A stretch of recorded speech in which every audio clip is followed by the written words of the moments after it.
Florida. Mr. President, the past 18 months have been trying for our nation. Thankfully, the vaccine has brought normalcy back to the lives of many Americans. In record time, thanks to the hard work of the Trump administration and scientists across our country, we developed a safe and effective vaccine to protect Americans against COVID-19. These vaccines show us what can happen through cooperation, ingenuity, and hard work. And I'm grateful for all those who helped us get here. I got the vaccine and encourage everyone to talk to their doctor and consider doing the same. That's what we all should do. Give Americans all the information and data so that they have everything they need to make a good decision for their family. That's exactly what I did when I was governor of Florida. In the face of life-threatening hurricanes, I made sure Florida families were well informed. I went out and made sure everyone knew exactly what to expect and how dangerous the storm could be.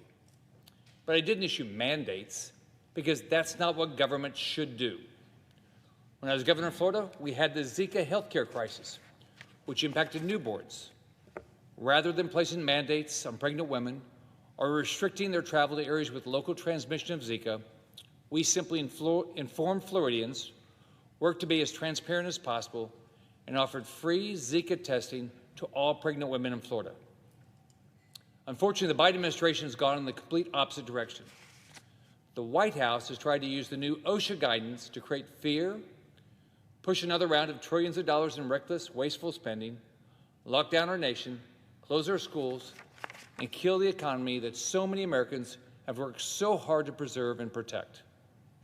Americans are sick and tired of the government telling them what to do, and the American people are more than capable of making the right choices to protect themselves, their families, and their neighbors.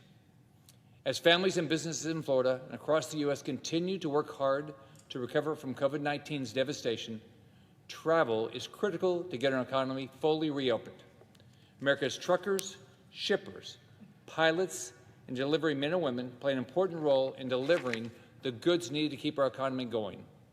Everything from gas and groceries to packages from small businesses and department stores. They help keep this country running. They also haven't had the luxury of working from home. For 18 months, they have shown up to work. They've figured out how to be safe without the feds telling them what to do. But the job-killing Biden White House is now considering requiring those engaged in interstate commerce or interstate travel be vaccinated and provide proof of vaccination and a vaccine passport. Mr. President, the federal government has no business imposing vaccine mandates on the American people and our hardworking businesses. This proposal reeks of a power grab and is another attempt by the Biden White House to control Americans. The Biden administration wants to control Americans through fear and mandates, so the federal government is touching every single part of your life. I won't stand for it. Americans won't stand for it. They know that such an order is an overreach of power. Americans should be free to make choices they feel are in the best interest of their own health and the health of their loved ones. And the federal government has no business requiring travelers to turn over their personal medical information in order to make a delivery or to catch a flight. I believe Floridians and Americans across this country know what decisions are best for them. They don't need the Biden administration controlling their lives. The Supreme Court has already ruled that the federal government can't force people to purchase health insurance under the Commerce Clause. Why would President Biden think he can do so with a vaccine mandate? In December, President Biden promised he would not require Americans to be vaccinated or require that they carry vaccine passports. A promise by President Biden. The new OSHA order breaks that promise. It has been one lie after another with this president. Today, I'm introducing legislation which would prevent unconstitutional vaccine mandates for interstate commerce. I'm thankful for Senators Johnson, Lummis, Marshall, and Lee for co-sponsoring this legislation, and for Congressman Dan Crenshaw, who's introducing the companion bill in the House of Representatives. We are working to make sure that families across our country can travel freely and businesses can conduct interstate commerce without the ridiculous government bureaucracy created by vaccine passports. This bill would prohibit the Department of Transportation, the Department of Commerce, and other federal agencies from requiring proof of vaccination or the use of a vaccine passport to engage in interstate commerce or travel. It protects people like my dad, who used to drive a truck and will carry goods across state lines. It protects the rights of American citizens as laid out in our Constitution. President Biden is trying to upend our way of life and impose his view of health on every American. And I'm here to say that I won't stand for it. Now I'd like to yield to my friends from Senator Johnson and Senator Lee as they'll talk about this same bill. Mr. President, Senator from Wisconsin. I rise in support of Senator Scott's bill. I want to make a few different points. First of all, I don't believe this administration or people that support the mandates are really thinking the process through to how devastating these mandates are going to be on our economy. Well before the president even announced his unlawful regulatory initiative, I was hearing from truck drivers, I was hearing from nurses and doctors who've already had COVID, who have natural immunity, who are looking at, for example, the VAERS reports, are looking at some of the data and science saying that natural immunity is 13 to 27 times more effective than the vaccine. And they had chosen not to get it. Senator Scott indicated President Biden promised the American public he wouldn't mandate this. He said, I don't think it should be mandatory. I wouldn't demand it be mandatory. His press secretary, Jen Psaki, said, it is not the federal government's role. I agree. The president also said, this is not about freedom or personal choice. No, Mr. President, this is exactly about freedom and personal choice. I have written so many oversight letters to the healthcare agencies. I completely agree with Senator Scott. I was a big supporter of Operation Warp Speed. I've gotten every vaccine until this one because I've had COVID. But the federal agencies have not been transparent. They have not given the American public information that we need to make that informed choice. We need to recognize people's health autonomy. This is their body. They should be able to make these choices. But I want to talk a little bit about some of the information we're not getting from our healthcare industries, our healthcare agencies, that people who are choosing not to get vaccinated are looking at. And it's not disinformation. This is real information. It's just being withheld from the public by our healthcare agencies, by the media, and the social media. The first thing I want to show is a chart I put together. Again, this is real data. This comes from the CDC in terms of the number of new cases per day, as well as the number of deaths per day. The deaths are down here in a very thin red line. But you can see by this chart that in terms of the surge of the initial Alpha variant of COVID, pretty well peaked late December, early January. The vaccines got the emergency use authorization about mid-December. The orange line shows the percent of Americans vaccinated, fully vaccinated. And you can see the initial surge, the initial pandemic was winding down before the vaccines even could take effect. Now, again, we all hoped and prayed that the vaccine would be 100% effective and 100% safe. But when you look at this chart, as the pandemic's winding down, the percent of fully vaccinated individuals are going up, you would think what you'd see is just a complete winding down of the pandemic. But that's not what we've seen. We've seen this new surge of a variant called Delta. So what are we to make of this? Again, I'm not a doctor, I'm not a medical researcher, but I look at this and I'm going, well, it certainly doesn't look like the vaccine has been particularly effective against the Delta variant. But let's look at some data, the type of data that we're not getting from our healthcare agencies, so we have to look, unfortunately, to England and to Israel that are more transparent. Now, I don't expect anybody to be able to read the figures here. I'll give you the highlights, but I'm showing that this is from Public Health England. This is one of their federal healthcare agencies. This is from their technical briefing number 23, dated September 17, 2021. It covers cases for about 7.5 months, from the beginning of February to February 12th. What the data shows is that during that 7.5-month period in England, there were about 750,000 new COVID cases. About a little under 600,000 of those were the Delta variant, about 80%. The number of deaths associated with those 600,000 Delta cases was 2,542, which gives us a case fatality ratio of about 0.4. Now again, case fatality is higher than infection fatality because these are actually registered cases and there are all kinds of infections that never get registered. So to put this in context, an infection fatality rate for a bad flu season is slightly under 0.2, half of this. Just going to put things in perspective. Now, President Biden, and this has been parroted by media, news media, said that what we are currently experiencing is a pandemic of the unvaccinated. They don't give us really any data to back that up. They just pronounce that 99% of people with COVID now are unvaccinated, but they don't give us the data. But we have data from England, and here's the data. So of the 600,000 cases in England, 43% were with the unvaxxed, 27% were with the fully vaxxed, another 30% were with partially vaxxed, or just undetermined. But I think what's interesting, because here's another quote from President Biden. President Biden said, if you're vaccinated, you're not going to be hospitalized. You're not going to an ICU unit. You're not going to die. You're not going to get COVID if you have these vaccinations. Well, maybe that's true in the U.S. I kind of doubt it, because in England,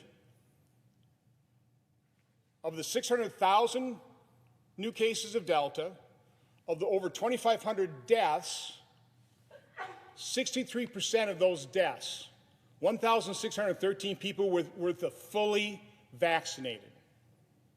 28% were with the unvaxxed. Now, this is information the American people have probably never heard. It's information, by conveying it, I will get attacked, I will be vilified, I will be censored, I will be suppressed. It's one of the reasons I'm coming to the floor of the Senate, to reveal this information that the American people need to know. Let me close with something else that certainly nurses know, nurses who were our heroes. They had the courage and compassion to treat COVID patients. Many got infected. Some tragically died. Most survived. Now many of those nurses are treating the vaccine injured. Let me just quick quote a couple figures from the CDC's own safety early surveillance system, the VAERS report, the Vaccine Adverse Event Reporting System. Worldwide, from a couple weeks ago, these numbers are pretty fresh, there have been over 15,000 deaths reported on VAERS. Now, I realize VAERS does not prove causation, but of those 15,000 deaths, over 5,000 of those deaths have occurred on day 0, 1, or 2 following vaccination. Now, again, it doesn't prove causation, but if I were working the CDC, I'd be looking at that very closely and analyzing those cases. The final number, total adverse events on the VAERS system in 10 months since the COVID vaccines have been under emergency use authorization, over 725,000 adverse events. So again, I was hoping and praying this vaccine was 100% effective, 100% safe, but that does not appear to be the case. And I believe this administration, I believe our healthcare agencies need to be honest and transparent with the public. They have not been. The American people have the right to choose. It should not be mandated. We should respect their personal choice. We should respect their freedom. And I'll just close on, I will be bringing more information as we discuss other ways to push back on these mandates over the next few days. So stay tuned. I yield the floor. Mr. President.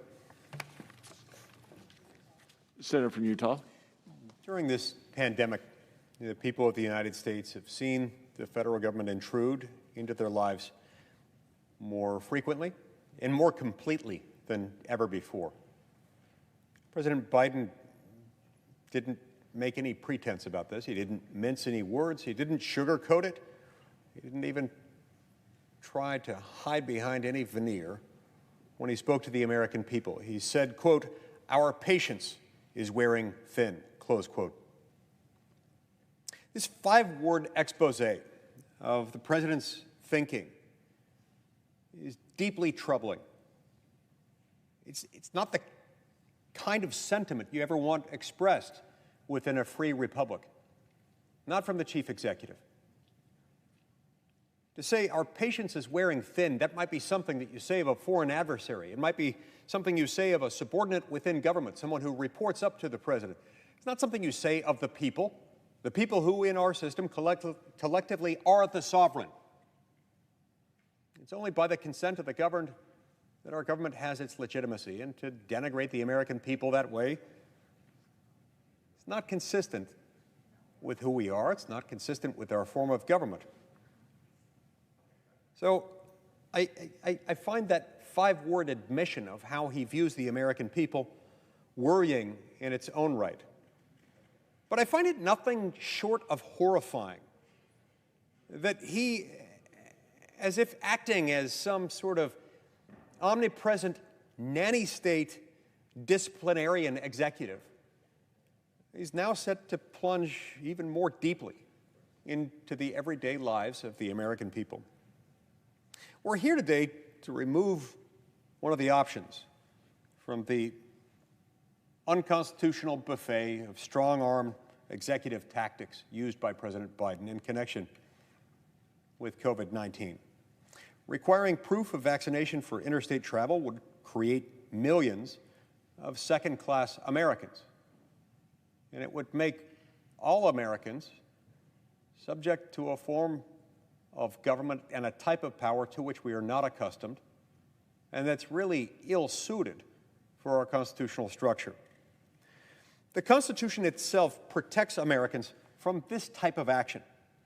The Privileges and Immunities Clause of the 14th Amendment grants Americans the right to freely travel between the states. There's no precedent for the federal government requiring anything like vaccination before traveling domestically.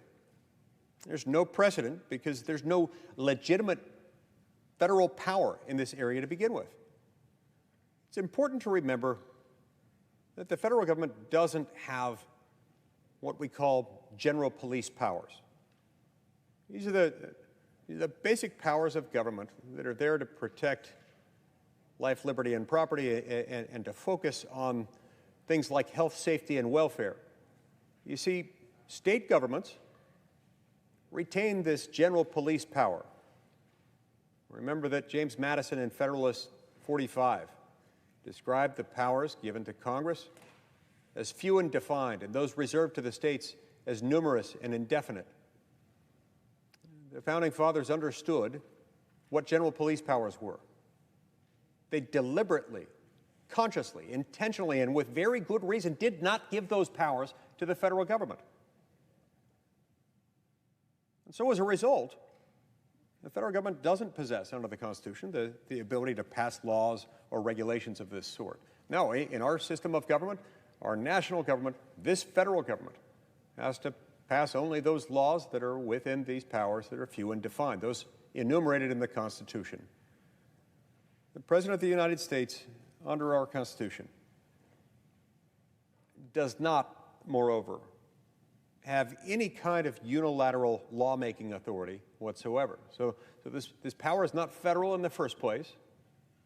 And even if it were a proper federal power, which it is not, it's a legislative power that he's trying to wield here.